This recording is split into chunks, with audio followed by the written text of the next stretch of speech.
An attorney preparing to file a federal lawsuit against a Tennessee explosives manufacturer over a deadly 2025 blast alleged this week that the company pushed its production beyond a safe level in an effort to fulfill a Pentagon contract. Darren Ritchie, who represents the families of 2 of the 16 people killed in the October explosion at Accurate Energetic Systems, said during a Thursday news conference that AES neglected safety hazards to increase production for the $120 million federal contract, the Tennessean reported. He indicated that the families intend to file their lawsuit this month and will seek $150 million in damages. The statement came about a week after Tennessee's OSHA department concluded a 6-month investigation into the explosion and cited AES with over 100 violations totaling over $3.1 million in penalties. The cited hazards included explosive dust buildup on equipment and workers spraying flammable paint near hot equipment without proper safeguards. The agency said the penalty is the largest in its history. The AES explosion occurred on October 10, 2025. According to a U.S. Chemical Safety Board investigation,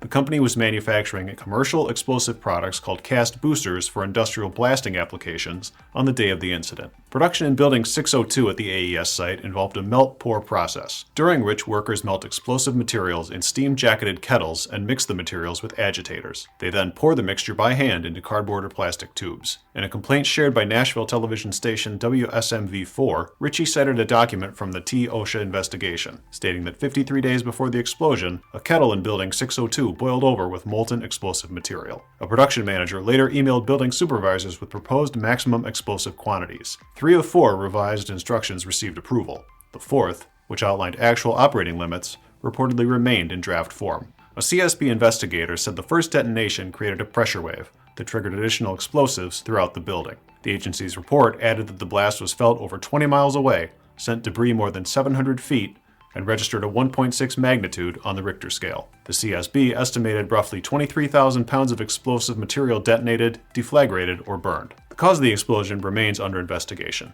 AES did not immediately respond to a request for comment. I'm Andy Zoll. This is Manufacturing Now.